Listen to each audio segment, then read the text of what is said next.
play Sage, but what else are we going to learn from this squad? That's what I'm most pumped for. Well, that's the thing, right? Like, you know, the Immortals guys definitely have a Counter-Strike-esque background for sure. But, you know, they're not the names that you'd see on that TSM roster. So this is an excellent opportunity to kind of that, you know, old versus new, that, you know, kind of the younger guard of players coming through that could definitely kind of, you know, pick up a lot of attention from this and pick up a lot of people's opinion about them and kind of prove, okay, they're definitely someone who we should keep on our radar, that we should kind of consistently look at as being a threat. TSM's put themselves out there, and I mean, you look at that roster, you expect success. It's very hard for me to not call them CLG because I've just seen them as CLG for long in so many iterations, but I'm super happy they got picked up. They're an incredibly good roster, and I can't wait to see how this plays out. I mean, just seeing Hazed and Cutler play next to each other again just brings a smile to my face. It's like 2016, boys. We're going to the major. It's going to happen. On the other side of things, Asuna, Gangsta, Kohler, Stani, Bjor, all saying, you know, we don't have to be CS pros to be good at Valorant. This is a new game, a new play style. It's time to find out just how well they can hang with a bunch of old CS heads. Savarosa and Drone have been very strong performers on the day. And as we mentioned, Wardell has been a monster. Last time looking at the numbers, it was a 22-8 performance out of Wardell. And we saw, Drone put up 22-12. So opening rounds, if they go in their favorite, look for them to run away with it. On the intro, you're going to see the attack coming in from TSM. Spike is going to be left as they're going to peek down C and then decide where they want to go with this. I want to see Immortals highlight newer players to my eyes. That's what I want, and I'm super excited for it. You're already going to get the initial attention. Okay. The 1-1 trade, Wardell is there. They had a bit of a read on this. This is like a stack on both sides, but Sabrosa... Oof. Didn't expect the armor. Did you see that? He got the dink, but no kill. So some interesting buys throwing him off after it looked like it was going to be TSM connecting early. Bjor with a classic pistol, double dinks, answers back, and now we got a 2-on-4. There's no heals up. Immortals, though, they've got Reyna. She can bring herself to 150. She gets a single kill. All right, Cutler. Show me some magic here. Gangster holding deep in towards CT, just, you know, essentially trying to not die, be an early warning system. Don't play too risky. Information is more than enough. You can play retake. Once you get that, pull those other two players away from A. And Gangster's doing exactly that. Buying time. Doesn't need to overdo it. Cutler forcing the fight on that, and now they got a spike in the 2v3. It's far more possible now. Wow, I can't believe they gave him the site like this. They tried to play it safe, and it looks like they could momentarily get punished. Now, 34 seconds before he can heal himself, but Hayes definitely still has more utility to work with. Wall is going to make sure there's only one way to enter, and so he thought. Stani on the back end is going to come through, and that means it's Cutler 1 versus 3. Bombs being defused. He's got to act, and it's not going to happen.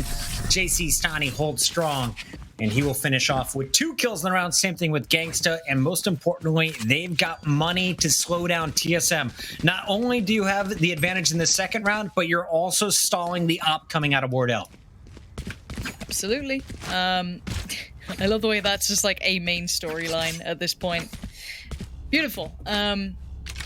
Yeah, all said and done, I liked what Cutler was trying to do, the around the world, to get the timing right, to peek back in through double doors. Obviously, a 1v3 is going to be really, really rough. Christ, I just saw what Sheila put in chat. Pterodactyl, please keep the uwus out of chat. That is disgusting, and that is not here. No one appreciated that. We'll have to Mimosas are flowing on the West Coast, if you're asking for uwus already. No armor on this push. Oh. We do have some sheriffs out, though, as they want the single headshot kills. And there's one from Drone. Gangsta gonna get dropped early.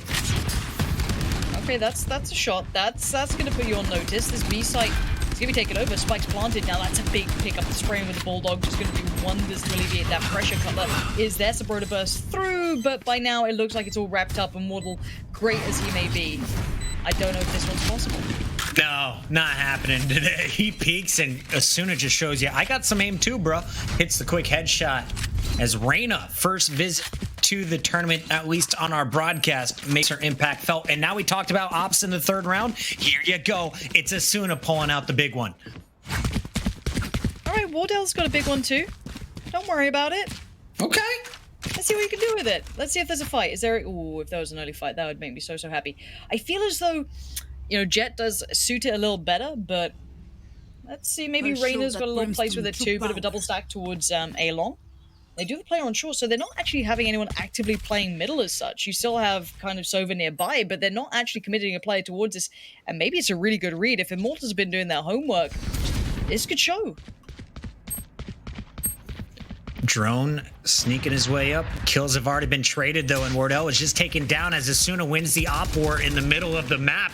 Kohler holds the corner strong. First two, gets the third headshot, but it's not enough to take down Sabrosa. Just 35 health left, though, in the 1 versus 3. That might as well be the round. I'm amazed that they just did that. That was such a good read. Sabrosa left with 35 HP, no armor, spike at least to hand, and the swing from CT not going to allow that to even begin. Immortals just read that like a book. That was perfect. They put the right players on the right side. I'm wondering if Immortals have been doing a little homework on this. It's like stream's still delayed, right? Everyone stream with the delay today? Stani up to 6-1, 3-0. With 2 big picks in that round as Asuna puts the sniper to use. On the other side, limited efficiency. They got 2 spikes planted, but outside of that, not much success in the ways of kills. And Asuna is moving around this map. Sorry, I just love seeing this. So many games where I just have the same sniper on my team holding the same angle all day long. They are constantly making their way around. No, you raise a really good point. And we haven't seen it that much yet, because I don't think we saw, you know, big operator plays. We saw a couple here and there, but not like a consistent. Really cool. Wardle? What the hell? What was that? Excuse me? Oh, you didn't know that's how you find headshots? Excuse me? Are you becoming a TSM fan? Is it happening yet, Lauren? You'll win you over slowly. You just got to watch more. I'm gonna go buy the t-shirt. I'm in. I'm a fan. Give me a Wardell t-shirt. That's all I want. Kohler's making a name for himself on the A site. Remember, he was the one holding the door with the Bulldog last round. Picked up 2.5 of the opening kills. This time gets first blood. Finds the second one on Hazed. And already just 3 attackers left. Make it 2 as Stani finds Wardell. Okay. The surprise. Somehow Wardell has fallen. I don't know how it's happened, but it has. Sabrosa trying to find a place for that Sheriff to find a target. The man's got some aim, but doesn't get to use it this time. Cutler shows him how it's done, but the Cutler gonna be a little bit tricky to run back this 1v3.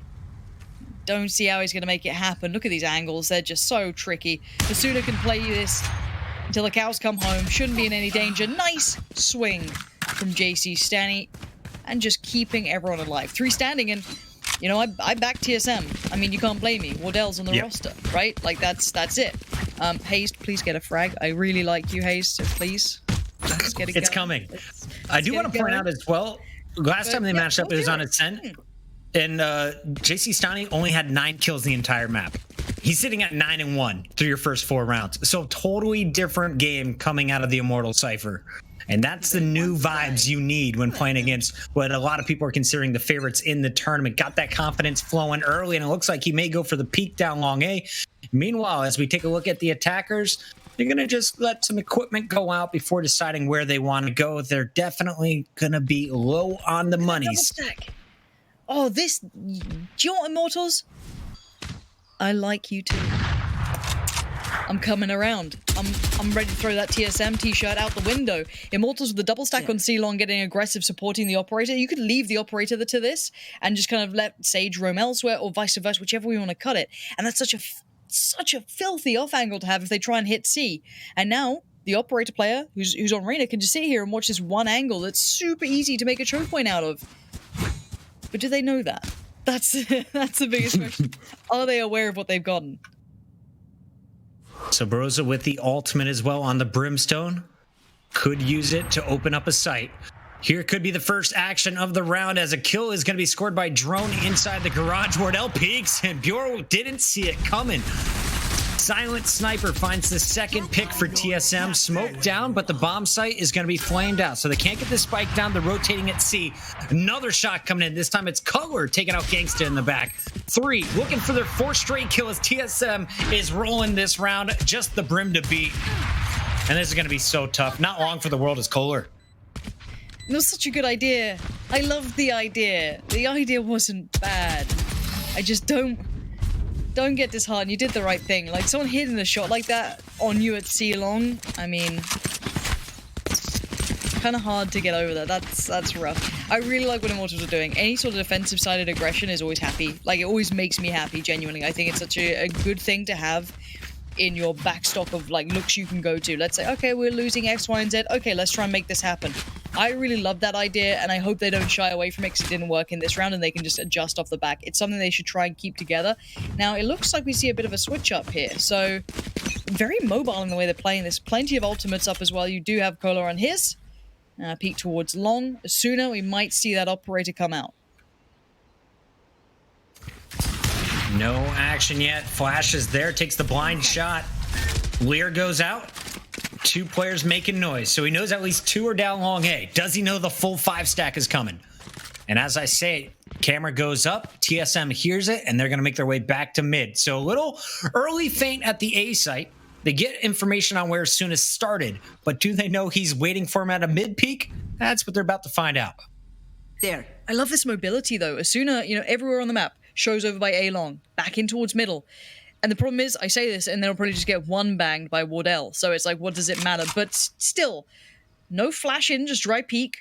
Ooh, they're keeping quiet on this one. And Asuna's walked away from B. This is bad timing. This is unfortunate.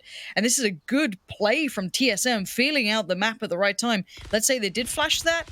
Asuna would be right back there. They would never have left the site. So for now, this is actually a nice piece. And there's the ultimate being used. Hazed does get the spike down. That's job done. Now can they have... They're going to try and hold it now. Takes one for the team as Wardell is going to find Bjor. So no res coming in from Immortals. The only ultimate they had up. Drone and crew just trying to spam. They've got eyes on the spike, pinging it on the minimap for each other. But here comes a push. 2 through the smoke will be good. Defenders hold strong. Spike defuse, and it's going to be Cutler left alive. But they'll let him and Wardell keep their guns as they'll take a 5th round. Immortals in total control so far on defense. Do you ever read a word so much that you kind of forget that it's that it just doesn't look right? I've been looking at chat every now and then, and I've just seen so much of Wardell. It looks weird to me now. You know? Wait till it starts being spelled with a V. Throws your brain through a whole nother loop.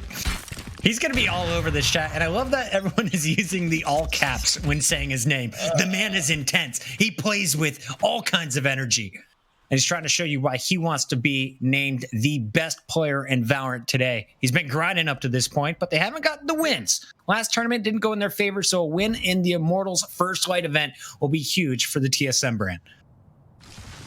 I mean, at this point, TSM might need Myth back.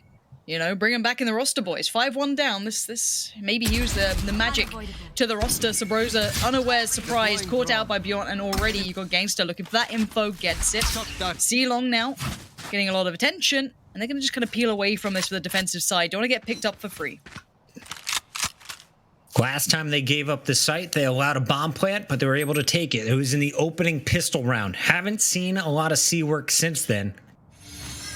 As Bjor gets into the position, top logs, waiting for that wall to break, has his ice ready. Sovo holding the close angle. And Gex is going to get some information just as the ice goes down. First peek is done. Drone eliminated. Second ice down. They know Asuna is around the corner after that. Lear goes out, but Hayes picks up the first to a res. And this is a winnable round for TSM. As I say it, everyone gets dropped. Bjorn gets 4, and he's looking for his 5th on the round. The last one is Wardell. Bomb in hand, sniper in hand, and he is clean for the first. 2 more to beat. Is he going to pull it off? Oh, comes out, and so do the right clicks. Wardell in the 1 versus 3 gets the job done. You're nuts. You nuts? Absolutely nuts. Gotta love the boy. God damn. I get it now. It all makes sense. Does this remind you of anyone in the early days of Counter-Strike when you were casting Pansy? Was there ever one team where you instantly think of one player and just expect them to clutch it over and over again? That was a long time ago. I probably don't remember those days. Real drunken haze. I think. I mean, you had the French and the Swedes. That was about it. That was what you got. We do have a little bit of contact in middle. It's a straight up eco play that's going to try and make the most of a very limited economy. And that's about it. I'd say they've had some limited success taking down Cutler, but it's not much more than that. I doubt they're going to get away because you can already see drone is there. Good night. I don't know, who was the clutch master back in the day? I guess like Get Right was pretty nasty back in the day. Young Christopher.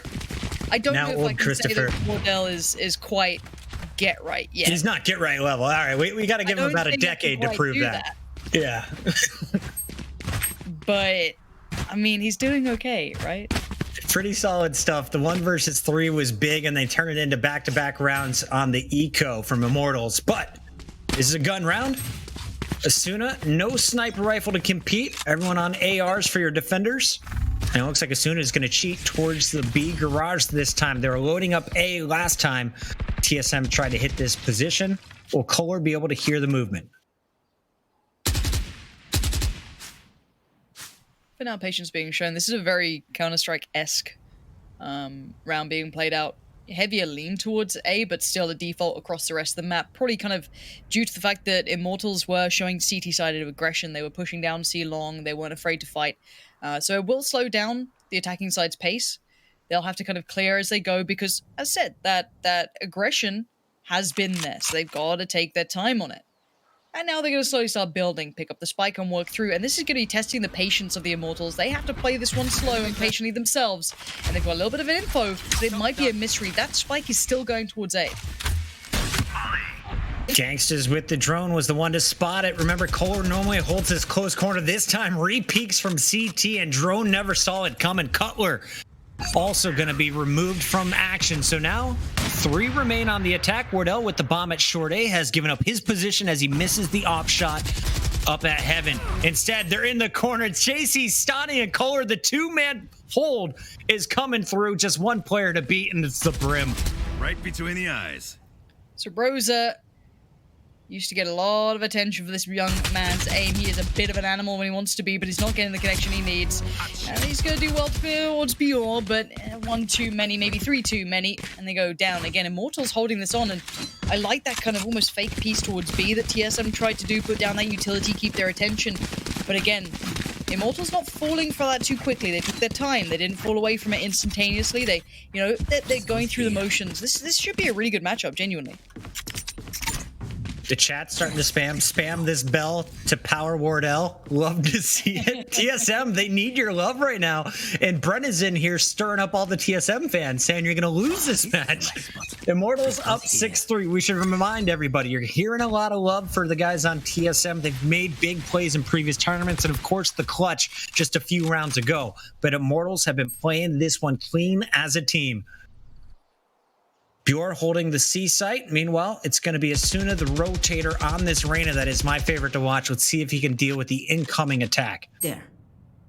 Let's see if they get some contact to swing on. I think they're pinging the spam spot. Ooh, just keeping Asuna on their feet. Nice little pickup on the way out. I mean, best of a bad situation. Wardell, of course, named constantly going to be in the kill feed. And apparently constantly in chat's mouth as well. No getting away from it. Taking over that mid control. Already, TSM have a great deal of step into this map, and there's a reason we keep saying his name is because he's damn good at what he does. Another big important pick. Make it 3 to boot. Why not just keep going? Just run it. Can we show his screen? Show his screen for the Ace Observer. Okay, they got it right. They got it right. They showed us Gangster last man standing, but Wardell just picked up 4 more kills. The man is doing what he wants at any angle he wants. All right, memes aside, let's talk about attacking with an operator and having that much success with it. It's ridiculous. The operator in this game, obviously, I'm pretty sure most people in chat will have played Counter-Strike at some point, especially CS:GO. CS:GO, it's a little bit more lenient with a lot of the peaks. You get a little bit more freedom to crouch peek in. You get a little bit more on that. The operator's pretty rough. It's probably even harder to implement that on the attacking side. So when someone like Wardell is making it look damn good and comfortable and viable, of course it's going to get the attention. It's incredibly impressive. This is pretty nice. He heard shots from the back of sight. Now looking to punish. A little bit of movement there makes the bullet stride. And now Bjor with a perfect time wall is going to slow this down. Does he have enough ice to stop the push? The Sobald is here. Hunter's Fury, not good for a kill, but it's buying time. As we say it, Subrosa turns that time into kills for TSM, and it's just the Sova all alone. Gangsters, we'll see you later. We hype up Wardell. We see him for the first time. Boom. This is the shot. Gotta love it. You know, you got a little greedy on that jet. Moving a little too much. Bullet goes astray. It's the way it goes. It's caster's curse. 6-5 though, a really respectable scoreline. I would say this map is a little bit more attack biased between very two even teams, just because holding 3 sites as a defensive team obviously is going to leave you a little sparse on one. Right. At least how I feel.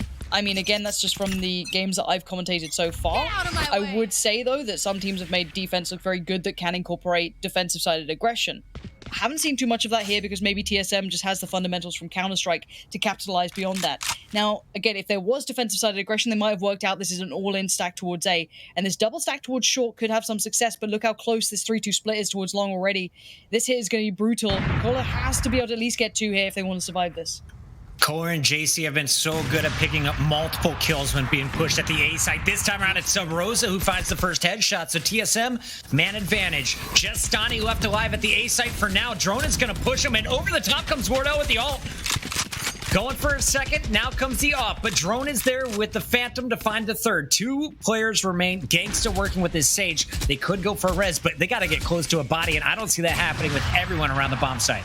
No charges left. You will not kill my ally. Final round gets his teammate back up into the action, so it's Asuna rejoining Bjor, but still a 2 versus 5, and they have the entrances. Watch Wardell picks off Asuna as he jumps, and Cutler finds the 5th. Very strong finish once again after TSM was down 6-3. They bring it back 6-6 before going on defense. Do we just need to implement Wardell cam when it gets to like the operator rounds? I think so. Need to do it. I think it needs to happen. It's weird, Lauren. I've been going into stream and I'm trying to learn how do I just keep my economy like Wardell's. And I've learned the magic is he plans on picking up a kill every single pistol round. He plans on getting maybe 2 kills. And if he gets that, he has different buy routes that he can take. A little bit more aggressive if he finds a 3rd kill in the opening round. He'll go for the body armor 2nd round. But I just love watching this man. And it sucks because you can't implement it in your gameplay because you're never going to be as effective on the map as he is. I mean, I don't know. The guy's good at the game. I don't think that much about games. I click on heads. That's it. That's probably why I'm nowhere near ever as good as Wardell, right? Like that's just how it is. Quick information being found though. This is what I was talking about, but it's been done very well by the other side. The defensive side now, of course, flipping it over, going to get all the information. However, they have lost out on Wardell, so going down without that kill that obviously he's craving, but a quick flank. We've seen 2 players instantly on that aggressor around the backside, pushing up through short, and this could work out well. Somehow, Bjor did not expect a player to walk up short. What's going on? Where's the communication? Something's gone wrong there. Gangsta left the back door open, and he is getting punished. Drone and Subrosa pushing through will retake clean. And it's going to be Cutler who hands off the final defuse to Hazed. Make sure they get that resurrect back up and running. Looks like a little last-second conversation of who deserves this point. And ultimately, it'll belong to Subrosa. 4 out of his 6 towards his ultimate in just the 2nd round of defense. Yeah. Okay. It's the ghost. I feel like. Do we care if he's on a Marshall? Is there Yes. excitement for this? Yes. Show me the jet. Show me the jet. Remember, if they do not buy body armor, which we're keeping the scoreboard up to show you, it's an instant kill. It does 101 damage if you hit anywhere in the chest. All right. And if we can, take our screen over to the jet. Long A, observer. Drone, not going to see anything because of the smoke. We refuse to talk until we see Wardell. We're on strike. They don't care. Yeah. There it is. Just stay here. Just stay here. Oh no, have we hyped it up? We've hyped it up. No, Pansy, we failed. We failed the observers. They knew it was going to be Asuna, but it's actually Drone.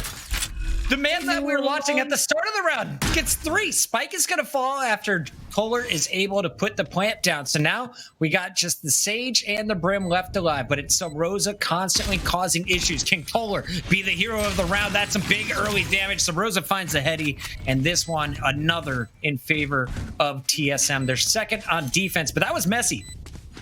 I'm never doubting you again, Observer. I'm so sorry. Right? I'd like to take a moment to apologize to you. I feel like I need to go to Twitter to apologize. I feel that bad. Take this moment to really try and express my feelings on this matter. I've been reading into Twitch chat too much. Thanks, guys. And I fell for the memes. I'll believe in you. Let's see. 8-6. Let's kind of roll it back. TSM still looking pretty solid overall. I think that's the big thing here. If I ask to see him again, what if I'm wrong? I'm not going to say it. It's best. But he's on C site this time. You can't be wrong, right? He's on C site this time. Oh, look at the boost. No equipment needed to get here. He had to spend every dollar possible to get this op. So he couldn't go for the full buy, only 2 smoke and a dash to work with, which comes for free, of course. But they were never expecting that high ground. Look at this aggression. Look at these 2 defensive players pushing out from door.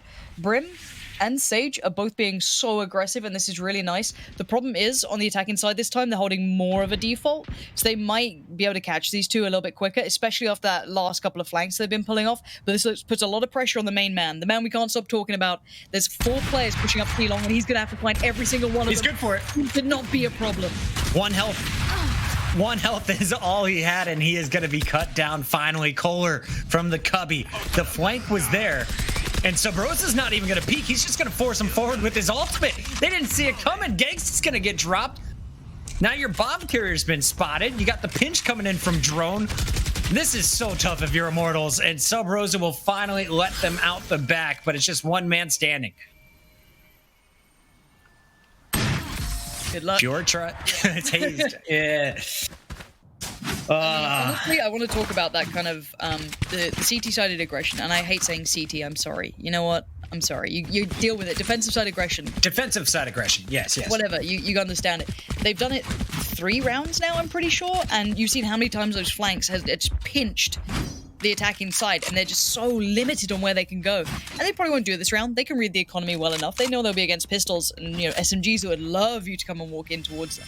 So again, in my eyes, I'm enjoying seeing this. This is a classic look to a defensive, well-rounded side. So all said and done, the main man on the screen.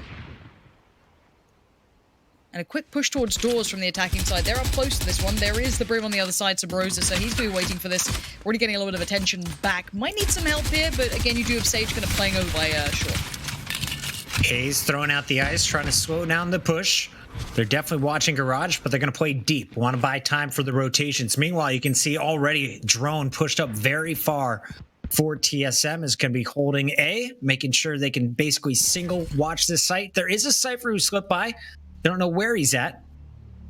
And as the cage goes up, Drone won't hear this, but they have an idea. Wardell waiting for him from heaven. Nice little off angle to play from too. It's a little tricky. You don't peek that instantly. You don't peek it at all, and the ultimate might only be the thing to stop him as he gets out. Just close the rest, and I guess being Jet, you get a little bit of movement for free, right? And he even gets out 4 alive, keeping the economy looking strong too. Look at that, up towards 6k and up. This is... It's a little scary now. Double digits sitting with TSM. I said maybe they needed Myth. Maybe they just needed to, just pick it up a little bit. Maybe him being in chat has just kind of brought them back, right? It's just like they get the support. Where do you put the smokes down to block a Jet that is this mobile? That's what I'm trying to figure out, because these attacks seem to be starting off really strong with an opening pick for Immortals, but then once it's time to commit on the site, defense is just holding too strong. I mean, you default and then lead into a site hit, because otherwise you're just allowing picks to come against you, right? Like, that's the biggest thing, and we actually see Asuna finding Wardell. That's the only way you can do it, right? There it is. A 2-for-1 trade works favorably this time towards Immortals, and they're going to try and pick up the pace. Cutler is there, though, and for Cutler, all he wants to do is buy time.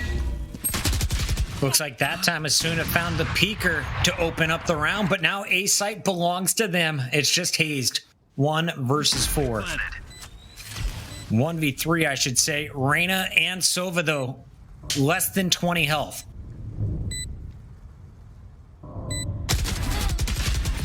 That was the full health. Brim takes down Kohler, had a chance, but unfortunately, tough to hit the 180 kill. Hayes gets one, and that'll be 10-7. Immortals improving, trying to bring this back to a tie. They were up 6-3 at the start of their defensive round before finishing 6-6 at the half. TSM, most of this control so far on the defensive end. Hopefully we see some Immortals life here. They got the op on Asuna once again. If they can pick Wardell or Sub Rosa, expect them to commit on the site. There's a two-part plan that needs to be met by Immortals to pick back up here. One, control that defensive side of aggression, which they're starting to do. Use that utility to garner it. Try and hold a default, which is exactly what they're doing across the map. You can see it every single angle you might be pushed from. They're trying to work towards it. Now they need to fall away from this eventually. Ideally, not get picked. Draw out that utility and then hit a side together to negate the presence that an operator can have at picking people off individually. Get in there and get traded on it. I mean, Wardell is a fantastic addition to a team, and there's a reason. People always love the operator players. Your simples, your devices. They're always the names. The Kenny S's. They're flashy. Looks good, but you can play around it. Now Wardell didn't show here, but saying that, Asuna just found Sub Rosa. So this is a pickup on the other side of things here, and you can see the attacking side instantly leaning towards C. Last time an op fell, Hayes was able to scoop it up and turn it into 2 kills. This time, he finds himself all alone, waiting for the C push, gets the info they're coming. Spotted out by the sonar dart as well, and he's going to have to lift himself high as he goes for the peak. It's JC Stani throwing out that Cypher ultimate. They know where everybody's at, and this bomb is going down safe. They're going to watch their flank. That's going to be Asuna with the op, who's going to back into the spawn. Meanwhile, everyone else is going to spread out around the site, and I would expect TSM to just go for a save here unless they get an interesting opening pick. Is Wardell going to peek for it? Just holding the door. Nah, boring exit kills. Come on. James Save, man. You got to save these guns, all right? Look, I know you like Halo, you like your Call of Duties, but we've got an economy. This is the adult game. This is for the adult people. You got to look at your monies. You got to save that. ADD says you can do it every round, guys. Believe in yourself. Believe in the shots. How bad is the economy right now? Okay, so we see it here. It's enough that you want to be able to spread your wealth. I mean, it's not like a runaway game for TSM here. You've got 2.4 sitting on Cutler there. So again, it's like for him, he can now reinvest fully, get everything he wants. Sub Rosa, probably, can he get dropped out? Yeah, he's fine. He can buy up too. So it's like they're okay, but it's at the point where you don't want to get caught up by this, because you look on the other side for Immortals, they've got maybe a throwaway around in their, in their pocket. They're safe for at least an additional round. So for them, keeping 3 alive is pretty solid. And obviously, you don't want to lose out on the operators, things like that. It really is a big bolstering factor towards the TSM squad and how they like to play this. The Immortals on the other side need to keep running what they're doing, and there hasn't been a big answer back yet, I feel, from TSM. So we'll see what they've got in the tank still. I like the mind games here between Asuna and Sub Rosa. Last time, it was Sub Rosa who got picked through the doors. Asuna at the start looks for the challenge, but Sub Rosa's going to be playing long C with Hazed. Mini map shows you a little bit of movement towards A, and you just have to show for a second as JC Stani earns the hard way. The op takes him out before Rez brings him back up to full force. 5-on-5. Immortals, though, they've lost 30 seconds, and they've shown at least their early hand. Smoke's down. See where they take this, though. Trying to keep up on this. Utility, they've still got a decent amount to play with, too, so they're not too worried. I love seeing. I actually really like a Cypher towards B. I think that's a really nice play. That camera can be wonderful work. Asuna trying to clear out that top angle in case, the jet was up on top there. You can see a very slow contact-based piece towards potentially C, or maybe just to try and split through window. Let's see where they put the arena, maybe up on C long. That would make sense. 30 seconds, though, Puckett. This is a late-in-the-day hit, and the timing couldn't have been better than to catch one of them popping up. Hayes was in trouble, but Sub Rosa, perfect swing. And that was Hayes who fired first to get their attention. Then Sub Rosa goes for the peak to clean up 3 more, and Cutler will finish off the round. TSM so patient. We mentioned the mind games. Where is Sub Rosa going to be at on the map? Well, this time he catches them all off guard.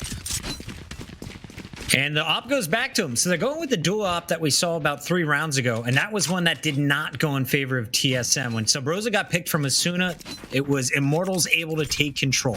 This is a that goes there. 2-11. Double operator? Okay, so Sabrosa's running it too. Right here. It's gonna be so hard to read that for these guys. I don't think people are used to double operators yet in this game, in comparison to Counter-Strike, for example. That's something your mind goes to as soon as their economy can kind of, I guess, incorporate that. You're like, okay, are we about to get screwed over by this? Maybe. And if the answer is the classic answer, you go for an all-in sight hit. You don't split, you don't try and pressure around the map, you lean heavily towards one side, you keep that utility, you're pumping towards them, you push them away, and now with the first bit of contact made, they might have to do just that. This could be a really good read, actually. Hayes doing the guns, trying to stay alive, Gangsters having none of it, and it's going to be an all-in C piece. That was awesome. They hit him with the dart from the camera as well, so exactly knew where he was. Bjor with the bomb should put this spike down any moment. Two defenders in the back hallway, and they're looking for the picks. Asuna says no on Sabrosa's peak, though. And Wardell is just going to be looking for a challenger. Do not expect TSM to go for the charge, just like they did a few rounds ago. We'll go for the triple gun save. This might be save time. You feeling spicy? Ooh. Okay. Oof. I mean, you can't keep this up. You can't. I mean, I love the idea. I love it. I know. I love it. I like the idea. It ain't gonna happen. But they've got the money spare. I mean, you got 8K on Wardell. Yeah, everyone's okay. Maybe 7K on drone. Drop, but that's it. Yeah, they're fine. I mean, they can spread the wealth, and why not? Maybe why not try it? What do you have to lose? You know what I mean? Look at that catch, though. Yeah, they went all the way down on the buy. $500 on Wardell. You got Cutler down to 300. Drone should be able to buy up next round, but this is a big round for TSM. They know they're 2 away from locking up this game. Immortals trying to keep it rolling. Old man. Did Asuna buy an op this round? Oh no. Uh-oh. That's a mistake. Why is Cola there on his own? What's he? And what I think is awesome here, Lauren, is we have not seen that play since, what, the second round of defense? So they're really spacing off the positioning of Wardell. It's kind of worked out because the other players left the site. They're not used to this weird split. I mean, it technically worked out because they got on the site for free, but then again, they did just lose one on the way. So maybe it hasn't. A 5v3 isn't fun for anyone. And JC Stanley, I think, knows that. Tries to instantly set up some sort of defensive barrier. You can see the flanks coming in. CT has 2 players. Wardell already starting to wind up in this. And don't give him another. Don't do He's it. too swift. Stop feeding him. The man's too good. You don't need to help him out. Walking right into the crosshairs and right into a 12th round for TSM. They're going to be on match point after this one's finished off. It looks like they're going to give it to Drone, and Drone will unlock his ultimate. So at least 3 ults. Haste is an orb away from earning a resurrect as well, as TSM is looking to finish strong. On the other side, looking at the cash, this is going to be a really weak buy for Kohler and Stani. I haven't seen much out of their B hits yet. I would like to see what Immortals have for that B hit potentially.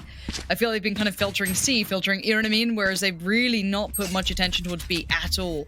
And I guess TSM feels that too. They've left B wide open. They don't even feel that pressure there. So right now, this could be an aggressive play. This could be deep utility being used, kind of treating A long like, you know, maybe Banana on Inferno, for example. Deep smokes, try and play off the back of it. You got your Brim there. And they pushed up Phoenix, you know, using the ult. There's your information. And obviously Immortals, smart, can just fall away, give nothing. All right, so TSM has kind of thrown away an ultimate for some early info that can always change on the attacker's rotation. I do also want to credit Asuna. He did some magic with the accounting, made the money work so he could drop for his teammate. So everyone has at least an AR, and Asuna does have the operator to combat the sniper from Wardell. Looking at the mini-map, here comes the attack. 3 up the gut. They're going for a garage challenge, and Wardell dips out at the right time. Oh no. Oh no, they're all there. This Wardell's in a tough spot. He's got his ultimate, but he's banking that no one's to his left. That's a misread of information, maybe a missed call, I don't know, but for him to leave himself open, that's an error. Cutler trying to answer back, finds 2. The second one through the blind from the Asuna. Lear does not connect, and Drone is going to shut this down. So it's just 2 left. Bjor on the site, trying to use his wall, but Cutler says no. It's all up to Kohler. The damage is pretty... Ooh, the shot's even better. Hayes there to close out, but that wasn't a bad game. I've got to say, I don't want to say surprised, I'm glad TSM won it. The way they played was great. I'm really enjoying that defensive approach, using that aggression to come into play. Obviously, seeing Wardell, Sabrosa, these two as a combination is pretty deadly. But overall, I like their approach to their defensive aggression coming out, that roaming operators, the double operator. But Immortals did everything right. I don't think they did particularly anything wrong. I look at Immortals, and they definitely looked more comfortable on the defensive end. You had a great start at JC Stani. He finishes at 17-17. Kohler had some really big rounds defending the A site with his Cypher. But at the end of it, the attack, not as clean from Immortals. You got to wonder, is it just running up into sniper rifles? Is it not having enough utility to clear the sites and get the blinds because you just have the Reyna to work with? We'll see if they switch things up moving forward, or will we see the exact same compositions going to the next map? Also, what is the map? We've seen teams picking Ascent today. We've seen teams picking Split. Bind and Haven are not map 1 and 2 every single time like previous tournaments. You're right. I'm expecting maybe a Bind tier to come out from these guys, maybe Split potentially, just because I feel like they're kind of well-rounded maps. They're maps that these guys will know, and they respect their opponents. They can't just pick up a cheesy pick of a map. You can't just pick into an Ascent hoping you know better, because these two teams are pretty well matched. So I think the most established maps are the best ones to play on right now. So I don't think they'll mess up the veto otherwise. All right, I believe we're going to be heading to a quick commercial break. When we come back, this is your semifinals from the top half of the bracket. TSM up 1-0. We'll see if Immortals can answer back after this. We'll be talking about Omen and the applicability of his abilities towards a team environment as well as your individual play. This is your Immortals Omen character deep dive.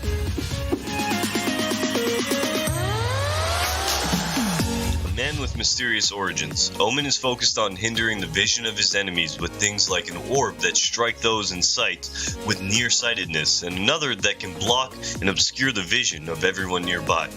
He can also teleport a short distance or use his ultimate to teleport anywhere on the map as a shadow. Omen is essentially a flanker and a lurker, using his abilities to get in positions that make it very difficult for enemies to contest, alongside throwing unlimited smoke grenades, granted they are on a 30-second cooldown, from almost any point on the map. Omen is able to lock down choke points on the map and aid his teammates with ease. The first ability we'll be discussing is Shrouded Step. This ability gives you the power to teleport a short distance, and the cost is 100 cred. The applicability of this power is both with your team and on your own. By yourself, it allows you to reposition when you get into hairy situations, and also get into positions to take advantage of enemies that might not think you were already there. And the second ability we'll be looking at is Paranoia. Instantly fire a shadowy projectile forward, briefly reducing the vision of all players it might touch. This projectile can pass straight through walls, so use it to take down operators holding very long distance angles, or perhaps use it on a retake as you're coming into a bomb site. Our third ability is Dark Cover. Equip a shadow orb and see its range indicator. Fire to throw the shadow orb to the marked location, creating a long-lasting shadow sphere that blocks vision. By holding alternate fire, you'll move the marker further away. While holding the initial ability key, you'll move the marker towards you. Use these orbs to help your team enter bomb sites, as well as close off any necessary choke points on the map, so as you can take control of them yourself. And then we have Omen's fourth ability, From the Shadows. You equip a tactical map and fire somewhere on the map to teleport to that selected location. While teleporting, Omen will appear as a shade, however, that can be destroyed by an enemy and cancelling his teleport. By teleporting anywhere on the map, you're able to get behind your enemies, as well as avoid any potential confrontation when attacking bomb sites. Use it accordingly and with information from your team to know where to appropriately place your teleport. And that brings us to the end of our Omen character deep dive. We hope you learned something about his abilities, and possibly going to be picking him a lot more moving into the servers. Thanks for watching, everyone. Remember to like and subscribe and comment below on what you think of Omen and what character you would like us to break down next. Do you guys believe in ghosts or aliens? And have you had any experiences with either? I have not had experiences with either, but I really want aliens to exist. at like some point in my life, I want to like there to be proof of like aliens or see them or something. I don't know. I feel like 2020 aliens would definitely vaporize us, but if we got them in like 2030, then I think they'd be pretty chill and like give us like spaceship tours, something like that.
And we are back. It's Puckett, it's Pansy, it's the Immortals First Light Tournament, $10,000 powered by GameStop, and we are only paying out the top 3. So you're in the semifinals. Now is time to lock up that cash. You don't want to battle for third place. You want to go to the grand finals and get a chance at that $6K first place prize. Right now, it's TSM versus Immortals. We're in the top half of the bracket, and Pansy, we didn't know what to expect out of this Immortals team. We kind of knew what to expect out of TSM, but you were saying they didn't have any flashy plays, but very strong performance despite the loss in game 1.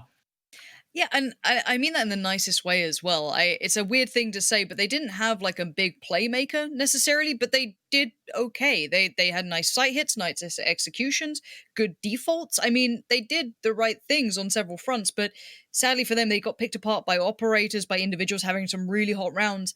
And I feel at the highest level that I've seen, especially in Europe, my mind goes back to a game where it was Fish123, which is arguably one of the better teams in Europe, facing off against, it was kind of Mixwell, Scream, Pit, Swedish players, something like the big CSGO players.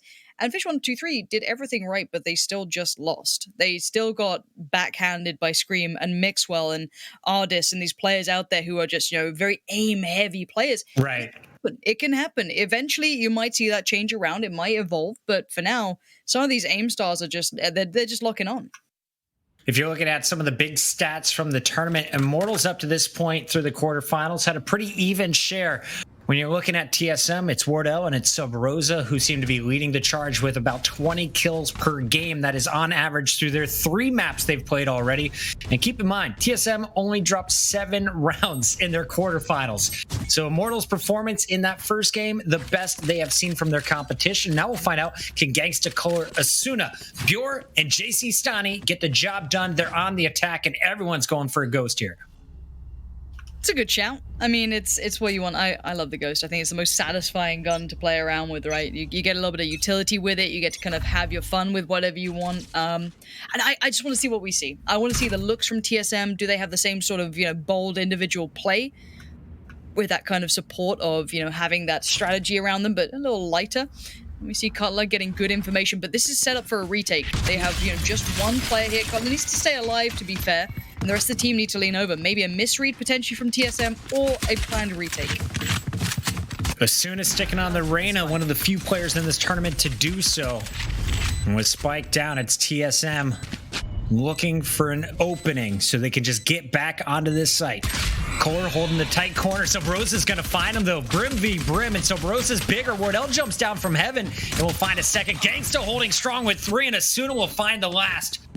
So a lot of kills going down real quickly there, Lauren, as everyone stacks in the back of A. But at the end, it's your attackers holding strong, and already they're investing in some big guns. The Phantoms coming out round 2 is a gamble, but one that can definitely give you a massive edge in round 3 if done right. Bang on. I mean, and I wonder if that was an intentional retake they went for, or maybe just a misread from TSM.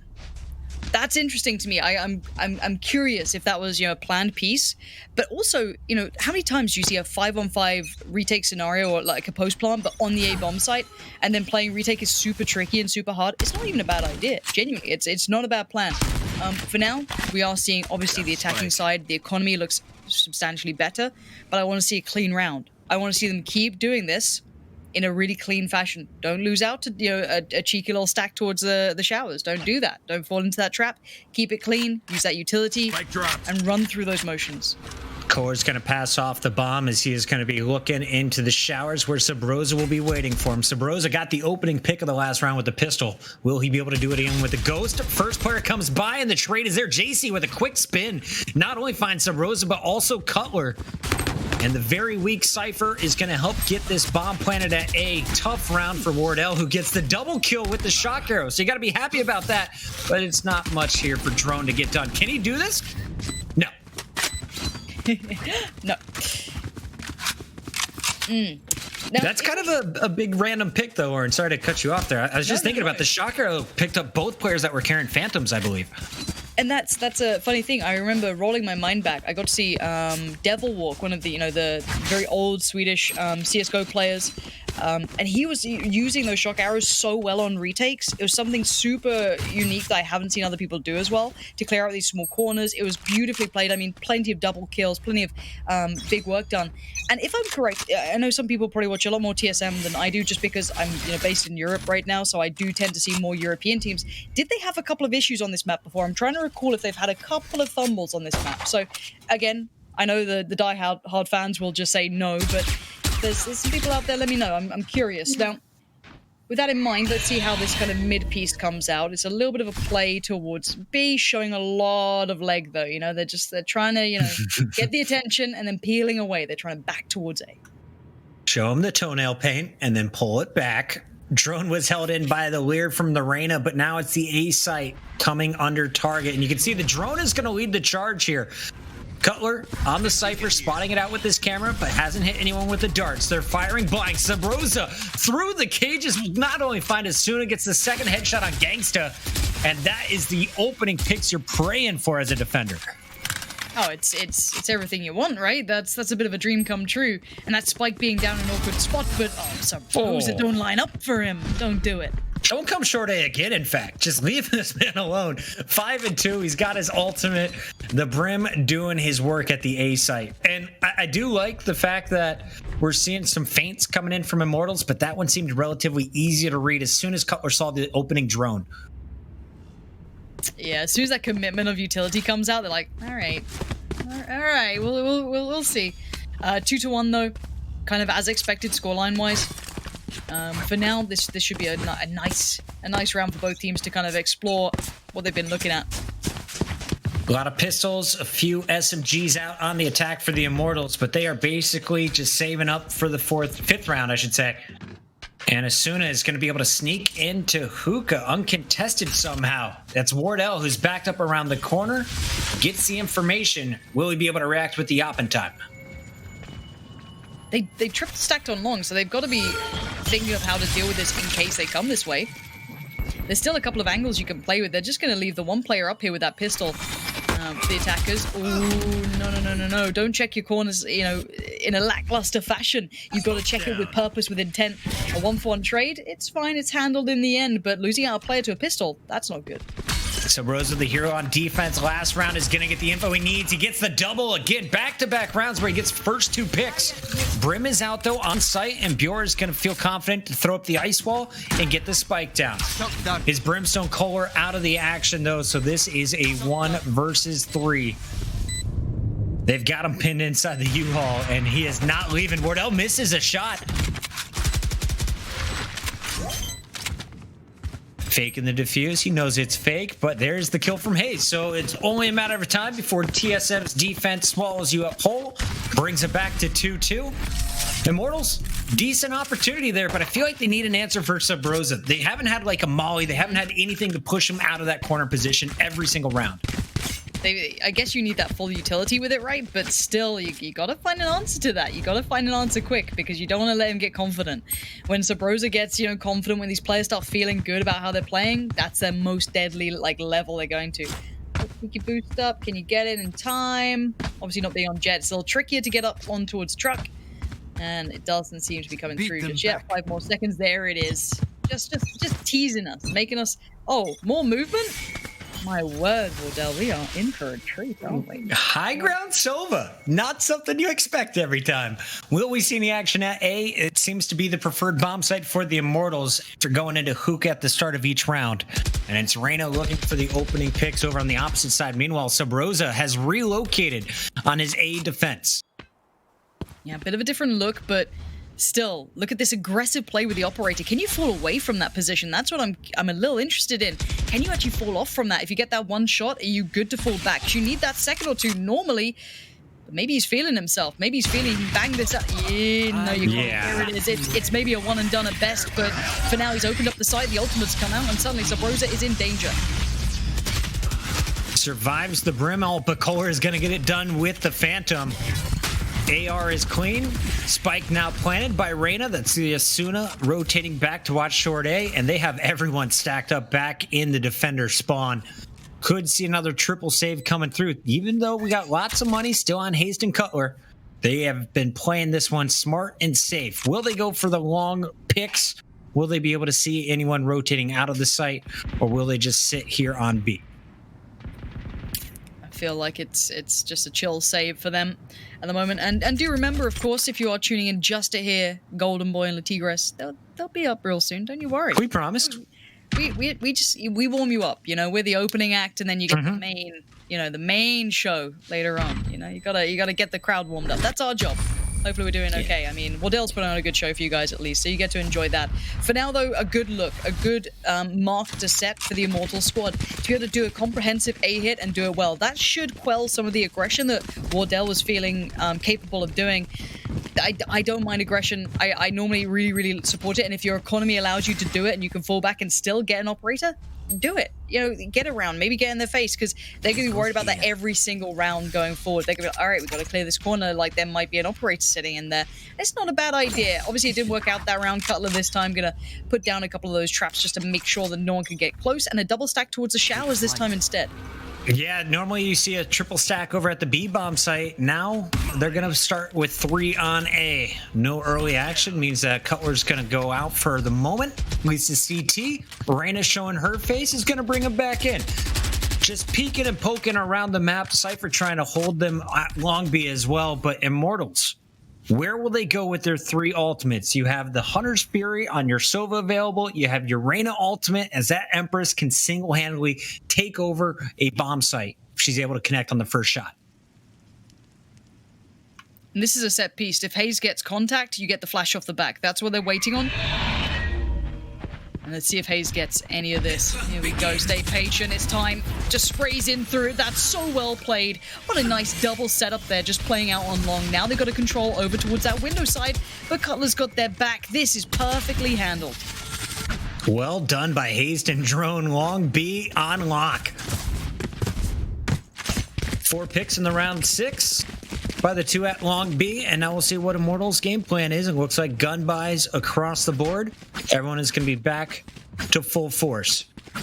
For the defenders, they've been starting off with Cutler now throwing his trip mines over at A. That's paid dividends for Subrosa in the past. The cages enacted to really set up his Brimstone.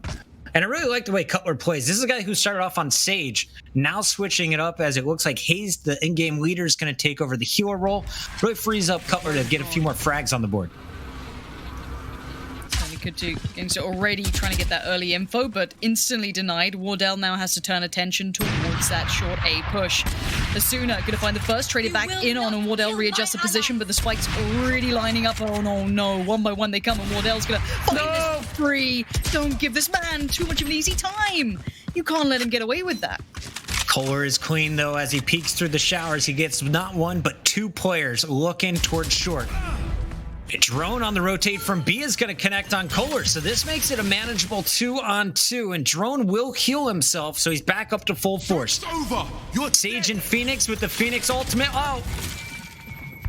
And TSM, just like that, so good at these retakes. It's all up to Gangstas, and he's going to get popped before the defuse comes through.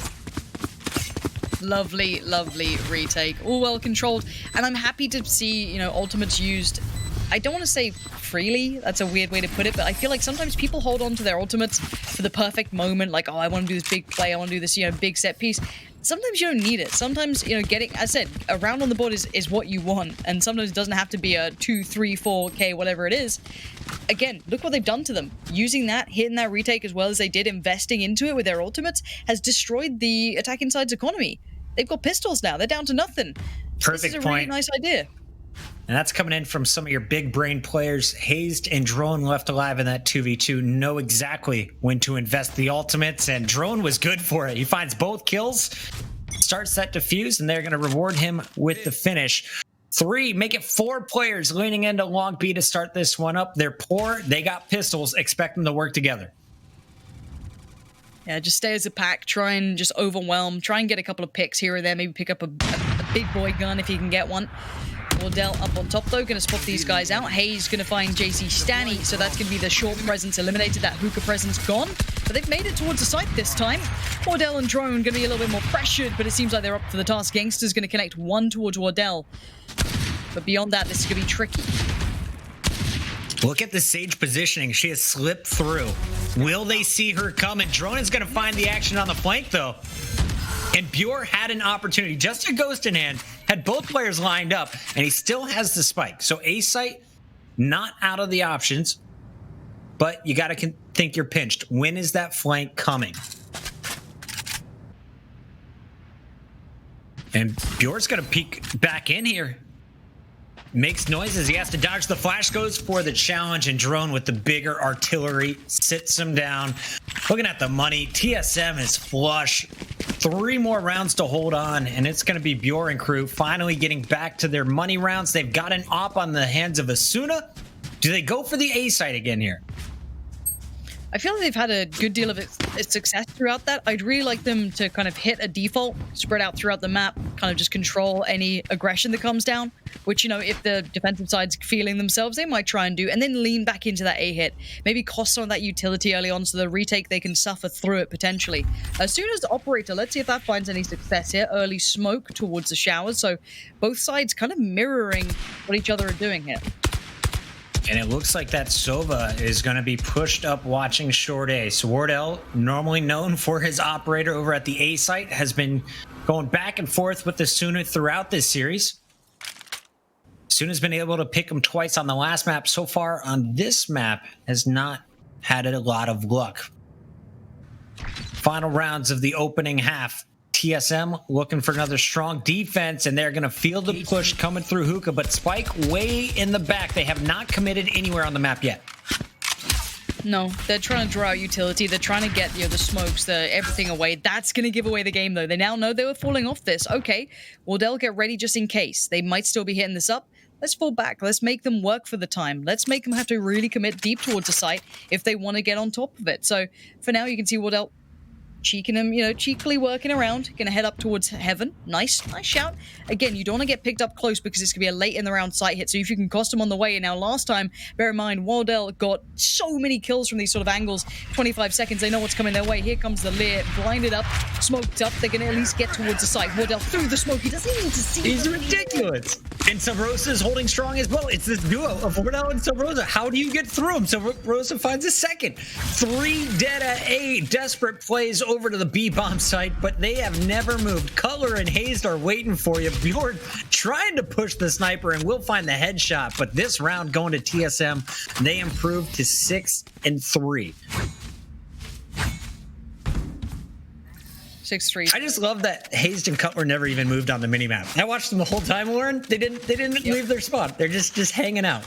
We got you. You guys got the A site.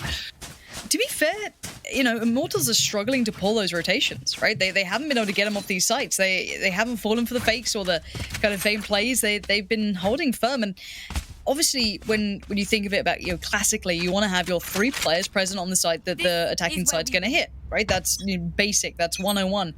But honestly, they're holding it well with just 2 most of the time. When you have 2 of your big fraggers present on A, it's pretty rough. And Cola's going walkabout. Subrosa's going to mop that up. No chance on that one. Falls away. Damage dealt. And these sheriffs are going to have to bang some big shots to try and alleviate the pressure on this A site. Subrosa is just playing mind games with Kohler, the other Brimstone. Last time that smoke was there, Drone finds 2 in short A. And now he's got eyes on the 3rd. Spike down. This should be a lock for the defense. You're just trying to get out with a kill or 2 before getting pinched. But going back to Subrosa's play, he saw the smoke coming down from Kohler. This time pushes through it and finds the headshot. Last time he did it was in just the 2nd round when he was on a sheriff.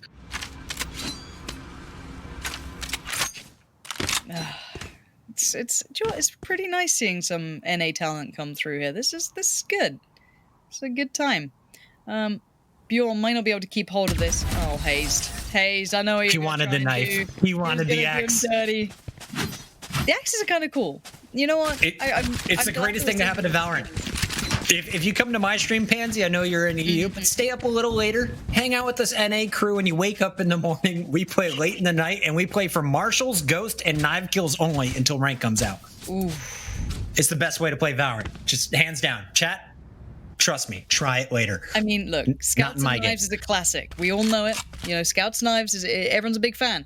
But I also want to highlight here, I ain't made of money. Like, these skins are damn expensive. What the hell? I am in poverty. Wardell rich with kills though. Cola's there. Quickly traded on Gangster. That's nice. Quick pressure off the back of that. Yes, you lose out on a player, but there's the Lear again, slowing down this hit. Asuna's got the number this time and not going to get away with it. Hayes instantly pressured. Big work from Asuna.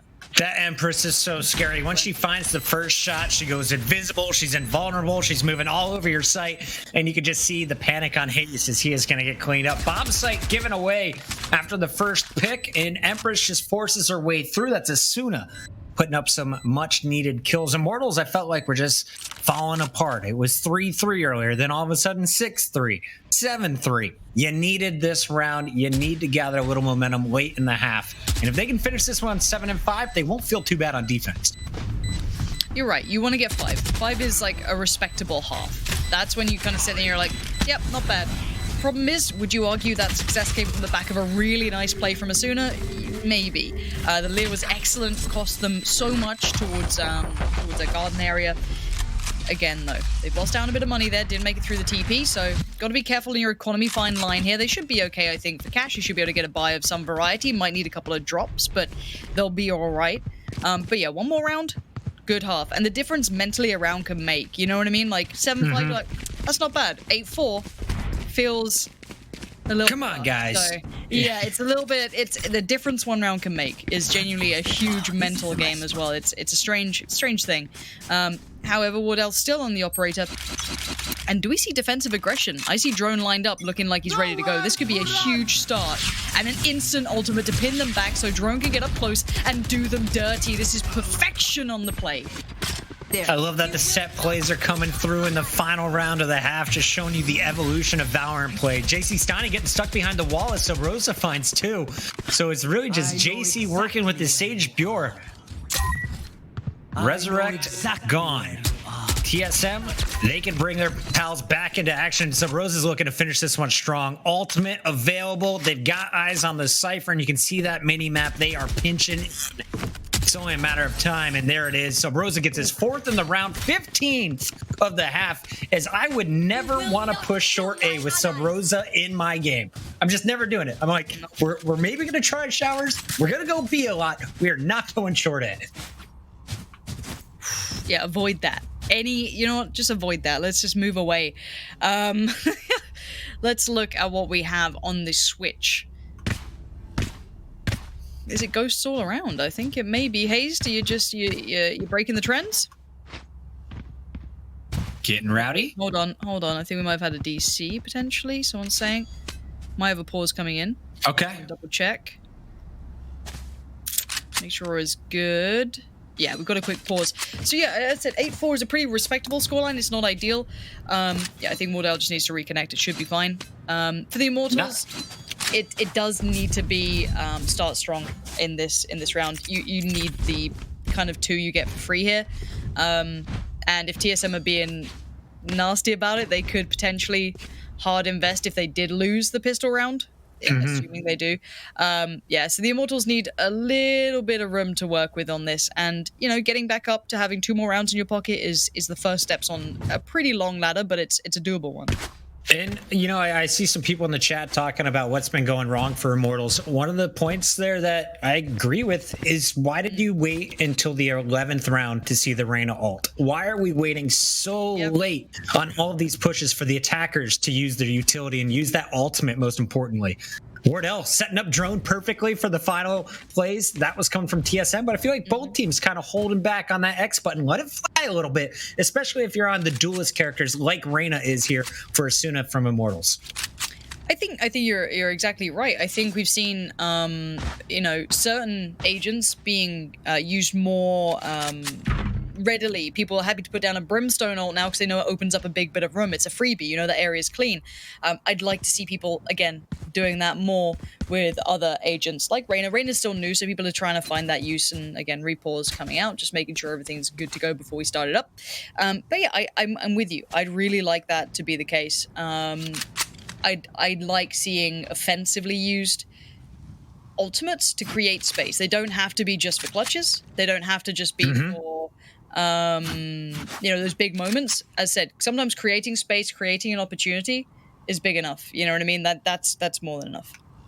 And I look at Reyna with her Empress. Of course, for those who are unfamiliar with the newest agent in the game, she shoots faster than everyone else. So feel free to take advantage of that in places where you can do devastating damage. I'm talking right outside of SHROUDED. Also, of course, through the hookah, if they're trying to push. To look at the defense setup, they're going to start with the triple stack, make it a quad stack over at the B site. It's only Gangsta alive to hold A. This is almost similar to what we saw in the previous round. Maybe a gamble stack, maybe just instantly positioning for the retake. So you have all that utility with you there to pull it back. So we'll see if that if it comes through. A 5v5 post plant isn't that abnormal on this site, so I'm not that shocked. But I do want to see a comprehensive retake, something well planned here. And this is the exact strat that TSM took on their retake. Everyone came from the back of the map, from the defender spawn. Hayes is going to draw back through U-Haul. You have some Rosa, who is going to be sitting working with Wardell watching the flank, but no flank is coming. They're all trying to push in at the same time.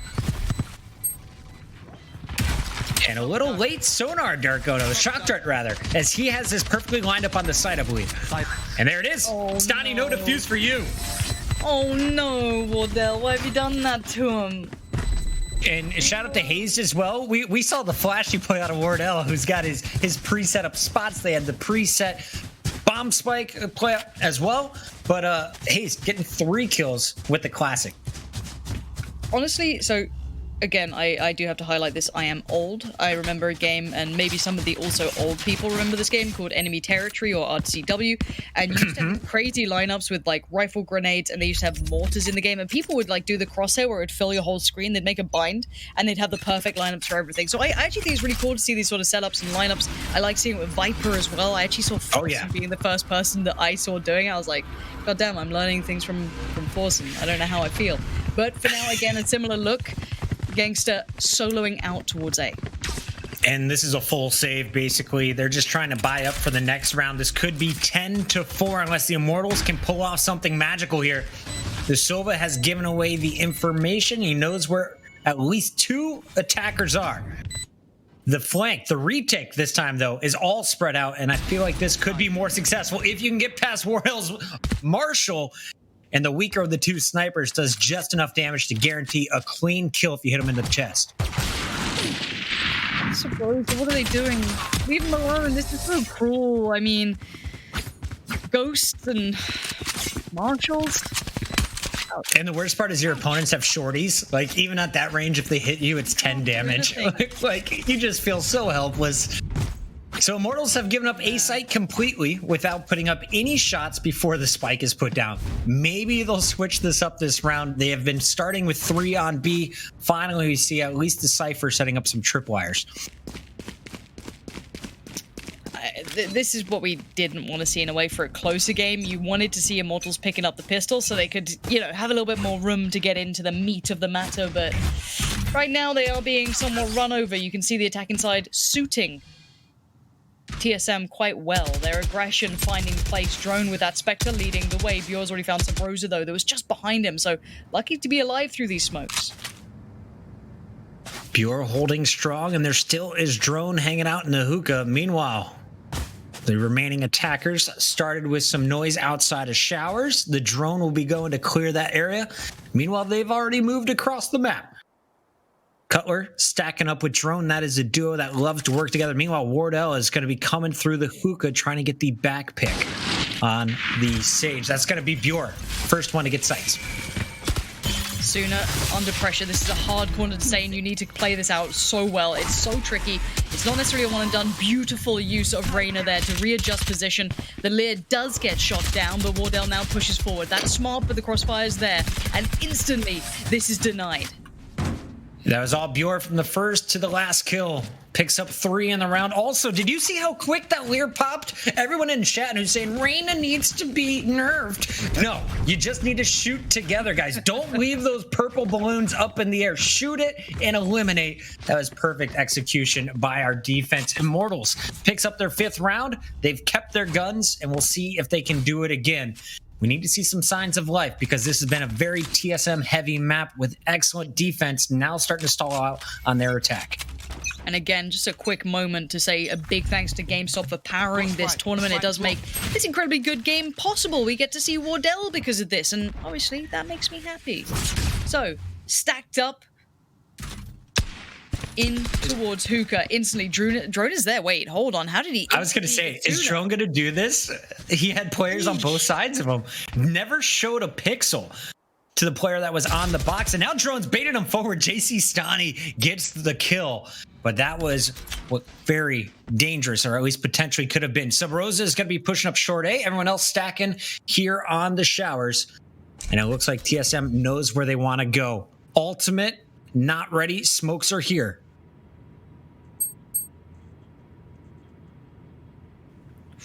Okay, Smoke's just gone towards showers so they can start working their way forward, but they've got a bit of time. 48 seconds ain't bad. 2 smokes left for Sub Rosa. You got the res coming out. That's over towards the other side, so they know it's going to be a full-on retake coming their way. So for Cola and Co, they need to lock this down. Gangsters waiting patiently on this one. They're losing control of that A site. Spike down. Wardell's going to see it planted by his teammate. That's going to be Cutler, who should be able to get the plan off. 2 shock darts, taking him down to 4 health, but Wardell is going to connect on Gangsters. Another player spotted up in heaven. See if they can hold this one. Wardell denying the angle, but here we go. It's going to be put to the test. 1 down.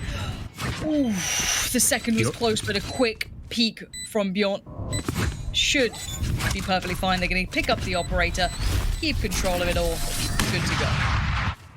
Bjorn's playing really well. He was pretty quiet early in the first half, now stepping up big on the defensive end, just shut down the B bomb site, picks up the final 2 kills over at A on the retake. Keep your eyes on the Immortal Sage as he is working back up towards another res. Meanwhile, you look at the ultimate scenario. Wardell has his Hunter's Fury. You got your Cypher ultimate available on defense, but you got to find a body to put that to use. Okay. The scoreline's looking a little bit more respectable, right? It's like, okay, they've hindered the economy enough that this should be maybe 10-7, which, hey, that's not bad. The money's stable. Stable's, maybe I shouldn't say stable. The money's okay so far for the defensive side here. Let's see if Hazed and the boys can maybe convert something here. Anything is a bonus in this scenario because they're leading and they're doing damage towards the opponents who are on a bit of a fine line. But as soon as been playing well, definitely saw a pixel out of place then. Definitely know someone's going their way. And they know what's up. This could be huge. I felt like Hayes just walk peeking that, and he gets punished. Drone, though, with a single sheriff to the body. Drops Asuna, and Bjorn's going to take down Sub Rosa. So the B site under heavy fire. Bjorn trying to hold strong, though. Gets the first. The second, though, traded out with Drone. Gangstas is going to take down Wardell, and this makes it a 1v0 as he is going to get dropped. It's Stani, Gangsta, and Kohler on the rotation who bring it back in Immortals' favor. That's now 3 rounds in a row, Lauren. It's not bad. Again, keeping 3 alive is really good because you can drop out your weapons to your teammates if needed. Again, my mind will automatically see it like the CS economy, and it's not that harsh in that regard. But 3 alive is always a really good bonus.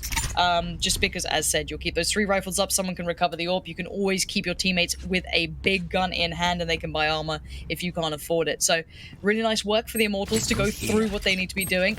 Now, again, though, you've got a full purchase coming out for TSM. This is where they can put up the numbers. They can also go aggressive.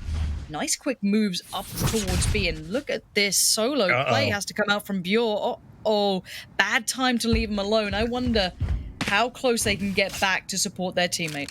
Osuna wanted to get an aggressive op pick over at the A showers. Instead, everyone stacks up at the hookah, and he is going to be out of the position. Meanwhile, the breach was able to rotate back through with the Cypher, so you got at least your support that you wanted at the start of the round. No commitment from the spike. Everyone just feeling it out, but it's Kohler who comes out on top with the shot through the wall as the Sova is down. Wardell out of the mix. No ult available for Hazed. Now remember, the spike isn't with this pack of players. They are purely doing this to try and get pressure around the map. Now, they've realized they've not drawn rotations. They've not been able to pull anyone away from A here. They've not had the success they needed. They've hit a bit of a brick wall. The money is flush for the defensive side, who has every piece of utility they need, but Drone looking for an opportunity. They're going for a contact player, might depend on Brim to get the attention still towards B. You can see that smoke going in. That's them trying to throw a bit of a ruse, bit of a fake. Drone now needs to be careful. Jump in the corner. That's going to be a shoulder pull. They now know where the end game is, and there is still Reyna towards Sherry. Over! You're dead! Janks is launching out to get the information. The sonar is going to reveal the information. 2 here. Phoenix spotted.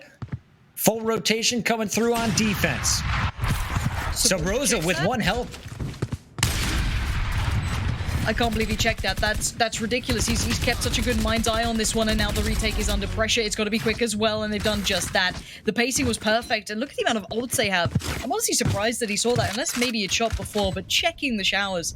I really thought Asuna could have been the downfall of this, but a well-formed retake. And again, the frags aren't that high right now for the Immortals compared to TSM, but they're on the catch. They're on the chase here.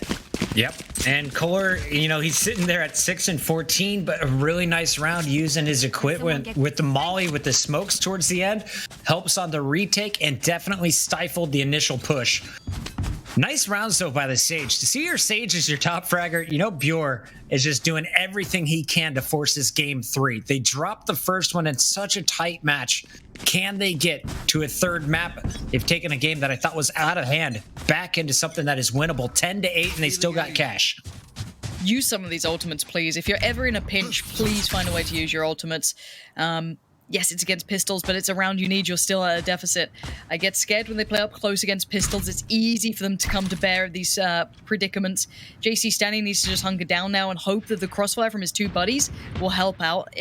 Under the assumption they still work up towards this way. Now he knows his players nearby. He has to be super careful. He's actually opted to back away. Probably the smarter choice. Does get spotted, and let's see how the attacking side approaches this. The attackers, of course, could still hit the portal, but that has come out of favor as Pro Valorant has seen more and more tournaments. Up out for Asuna, but he is pinned into the corner by the Brimstone, and he will turn it into a pick on some Rosa. 4 kills, in fact. All are going to land for Immortals, and it's just Hazed left alive. The Sage on the dig. The Sheriff connects on the first. That is it. 4 surviving for Immortals, and they still have 2 ults, make 3 ults to go here in round 20. But I'm glad they use some. As I said, you know, if you feel that pinch, use the ultimate. Don't be afraid to put it down. It gives you that breathing room. It gives you that step back. Of course, sometimes there's the ideal situation, but this is pretty nice. However, good purchase coming back out. That was a pistol round. And if you are TSM, you still got what you wanted. You want to draw some utility away, some of those ultimates away. You still did that, but obviously you'd have liked maybe a bit more. For now, Wardell going to maybe go for a bit of a quick pressure play up short. Let's see if he does try and get the instant peek on that. And again, there hasn't been much aggression from the Immortals on this defensive side, but they haven't needed it. They've been holding it very well as they are. Gangsta is the Sova on the other side, working with his Brimstone Kohler. And Kohler, of course, the low fragger in the lobby, has had a very tough time dealing with the pressure at the A site. Drone, leading the charge on the Phoenix, has been flashing his way in, shoulder peeking, and getting so much information before they commit. They're falling away from this for now, but they haven't had anyone holding the back. I guess they did have the Cypher traps and tripwires there, so it does kind of make sense that they're okay to fall back to this. But you can see the caution. They're not being given any free picks, so Wardell is having to work even harder, right? It's hard to kind of make this one work. Now, showing a lot towards A, up middle, back towards B. I think Brim can do some, nice little smoke pieces. He can. You can see the position he did it from. This will keep 3 players towards A, so this fake piece has worked out for now. Drone, again, showing a little more. He's trying to stay alive. He's not being stupid. He's not going to run in and just die, but he's done brilliant. Oh, Drone has absolutely outplayed him. And this is all meant to be a fake. If they lose on this site after Drone just had success, that is going to suck, but for now they are winning out with the trade. Kohler is running for his life. It's not long as Drone will eventually collapse on him. 1 player left, Asuna in the 1v2 at B, make it 1v3, and he won't get any of it. Wardell, with an op of his own, finally takes it back for TSM. They are now 2 rounds away. They've allowed the Immortals way too close for comfort. But now you look at the cash, they're back up, everyone feeling good, and you have a chance to break the opponent for the first time in what seems like the last 20 minutes. Yeah, this has been a run, and honestly, I want to give credit to 2 people. Obviously, Drone's flash was perfect, so well played towards that U-Haul area, but that was allowed by the Brimstone knowing where you can put those smokes down, pushing up short and putting the smokes down to allow that cross on A. So nicely done, really nice little piece that you should keep in your mind if you're playing yourself, is how to keep people on the right sides. Now, again, can they repeat that? No, but you can see they have plenty of looks to go to, right? Like, that's the thing, that's in their playbook. That's a nice thing to pull out. TSM always evolving. Great to see Immortals hanging with them. It was looking messy at the start, but now within 2. Gotta hold strong here. As it's going to be Kohler once again working with Gangsters, and you've got the rotation from your Cypher coming through as JC Stani wants to reinforce the A site. But TSM has showed you they are never ready to commit until about 40 seconds on the clock before they push in. Ooh, that's going to give away a little bit of the game. Here we go. Drone again getting control of U-Haul. Gangster's been doing nicely, though. A bit of a rock of himself, but Drone given so much room to operate. How is he allowed that for free? It just seems like they're getting pinned into the bathroom. I don't know if it's utility or just gunfire. What is forcing Kohler on the back foot every time? TSM did such a great job of trading out on this A site and getting set up for retakes. I feel like the retake is going to be so tough here from Gangsta. It's good still having him in this position at least. He can be a little bit of, a pressure alleviation piece, but the res comes out. Let's see. Drone pops his ult, gets the info, falls back. Gangster in the meantime did find Wardell. Big wall. That's huge for Bjorn. That's going to put them under pressure and keep the timing looking favorable towards them. The sooner finds Drone and they're not out of it yet. Gangster finds Sabrosa, and so well played on the retake. They kept cool, they kept calm, they kept 4 alive. What I thought was going to be a problem over at the showers actually turned into a blessing. Wall never goes up. TSM gets picked off 1 by 1, and Asuna just slowly peek and working with Kohler. They get the site control back, and the defuse comes in a few moments later. We are 1 round away from tying this one up for Immortals. Looking at the numbers, Drone back in the 20s for his 3rd game in a row at 22 and 11. Sabrosa at 18. And you are going to see on the other end a much more even mix. Everyone from Immortals taking their turn to step up. Earlier it was Bjorn. That time around it was Gangstas working along with Asuna. And if this goes to a 3rd map, I'm happy. I mean, it is currently 4:40 in the morning for me, but I don't care. This is good. My neighbors care, but I don't. They're Immortals fans, right? They're sat there like, right, 3 maps. Let's go. They wanted to go all the way. So, Drone with the slow walk again. He's been given a lot of freedom on this, though. He's been allowed to push up this mez multiple times. And he might just try and play with the drone. You can see him trying to work up, drawing out utility. This is nice. Let's go put Gangster on notice, and he's not been doing too badly at holding on to this pressure. We'll see how Gangsta handles it this time. Last time he stacked up with his Brimstone. Holding his corner now. JC Stani in the mix to back up Gangsta's flank. Oh, good flash. That's really nice. That's going to force him off the angle. First time we've seen big contact plays around that side. So Broser and Drone overwhelming the side, but Kohler's behind enemy lines, but Wardell is too aware. Holding the hallway, and he gets the 3rd kill. Now we're going to see just 2 players left. It's going to be Bjorn working with the Asuna. And Bjor does not have that heal all the way up yet. Wait until he gets back up to full health, and it's not going to happen. So 57 HP. Asuna has ran away with the sniper to the opposite side of the map. Might try and portal, might just save the gun. And that seems to be the smarter of the two game plans as Bjor is taken down. It'll be just the Opera left alive. I think Asuna knows it's time to fight the OT battle. Oh, it's not a fun one. Attackers win it, 12 to 10. Oh, you gotta hit those. And that's the worst. You lose the op after you just survived for a minute. Slowly walking around the map, you go for the peak and you lose the fight. What's the money situation here? Asuna and Gangsta gonna buy up for the double op. Is that gonna stick? It looks like they got plenty of cash. And they're gonna go with just Gangsta op in here on defense. Asuna, is he going to play the B bomb site, or are they really going to stick with this triple shower stack? I really would like them to get some more information quicker on the defensive side. Obviously, it's quite tricky because they are playing a slight default at the beginning, but it looks like that's what they're trying to do. Immortals trying to get a little bit more aggressive, trying to get a little bit more information on the extremities of the map, and maybe with this Lear, they could get a little bit more. Let's maybe draw out some of these players. You can see Hayes giving away the game, but Wardell is still there, and he's still so damn good. He's just so fast. Does not miss. Even when you smoke, he knows his angles day in and day out. Finally, taken down by Asuna. That seems to be the only answer we have seen in the 1v1 op battles. Asuna gets his number again and holds the door in case a res is coming through. TSM, though, doesn't have that revive available, so Asuna is going to be able to back out safely. And there's drone outside of hookah. Was he heard? Looks like Bjor may know something's up. Bjor could be the difference maker. They've left A. If Bjor has a big moment, if he hears some of these steps, he can call this. Excuse me, my voice is breaking because apparently I'm a 14-year-old boy. But they are coming back around towards B. You're going to have a little bit more help here, but Bjor needs to control this as well. This then now goes on to JC Stanny as well. They're going to see it on the cam. Noted. They know what's coming their way. 30 seconds. They probably have to commit to this one. They are still near the TP, but they've got to go. And here we go, 30 seconds on the clock. It takes 4 to plant. JC Stani is going to stop that bomb in its tracks as Cutler now looking for the 3 remaining players. Do they have time to get this objective down? The other 2 are stacked in the hookah, and they have no idea where Asuna's at. So Rosa investing the Brim ultimate, but JC Stani is jumping his way through this site. Cutler answers with 1, but it's not enough as Stani is going to pick up the 11th round. Immortals hold strong, at least for now. Can they force overtime? Remember, in Valorant, if you tie it 12-12, we go to one more round where you stay on your offense or attack, but we're going to start you fresh with $5,000.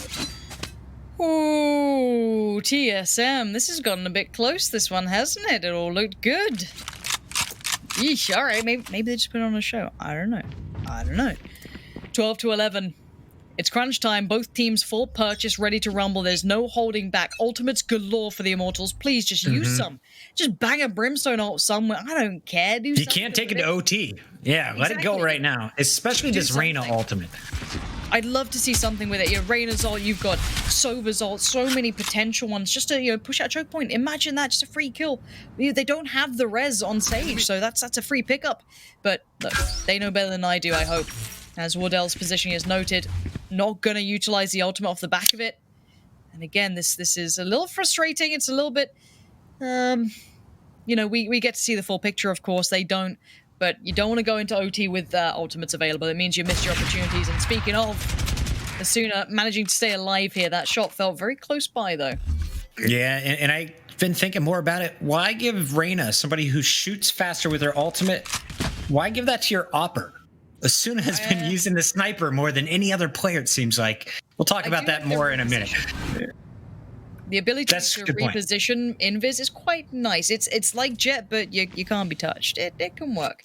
But again, you can see TSM being really cautious, really careful. They're not doing too much about this round. And now we see the ultimates going down. Hayes is under pressure, down a little bit lower, but Sabrosa deals with it well. As soon as it's already been found and they know what's coming their way, this B hit is already started. Pure is in trouble as well. He is the one who holds the back of the site every round at B now. Has to look in and try and just get a quick pick, stay alive at elbow to keep him at bay. Cannot give up full control. 3 players stacked up in the back hall. Here is Bjor to get the intro kill. Will he spot one in time? Ults on both sides here, Pansy. Oh, this is nuts. This is going to be so messy. Sabrosa trying to stay alive, trying to buy a bit of time here, but Gangster, JC standing doing well. The Cutler holds the line, but he gets traded on. Time is of the essence here, Puckett. JC Stani with a big 3. They've got color in the corner. We're going to overtime as Gangsta finds the 5th. What a comeback. And I want to see Stani's stats. Where was he 7 rounds ago? Because I feel like he has shown up in a big way in the last 3 with multiple kills. Bjor Huge. Went down, but bought time. The rest of the squad pulled it off with that 3-man take from the back. Oh, OT, here we go. Do we go to 3 maps or is it done? This is potentially match point or map point, whichever way it goes. If TSM win this OT, this 1 round, GG, it's done, move on.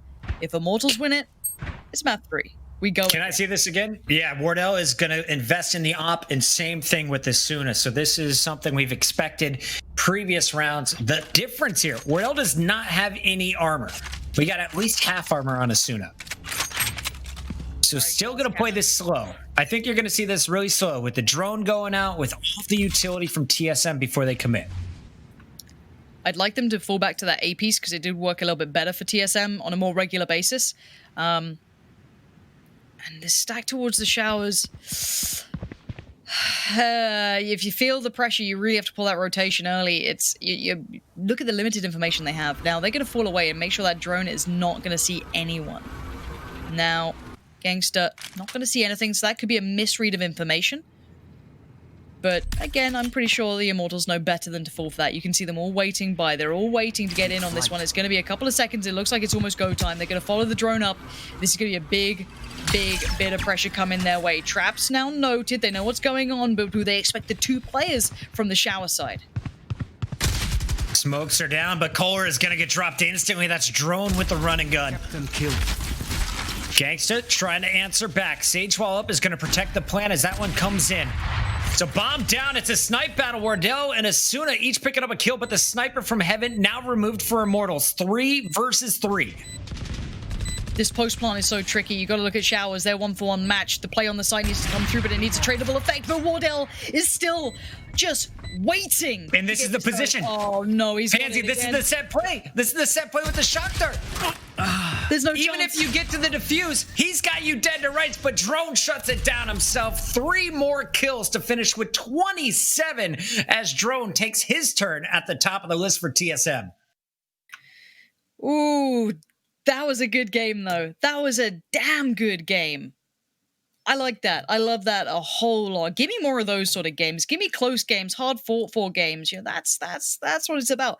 And honestly, I love that shock dart lineup. He instantly gets the pick, falls back. He didn't just sit there instantly. No, he sat on that side, waited with his buddies, held the angle, got the pick. Cool. Time to fall back away from this. Time to, get ready for that defuse if it does even come that far.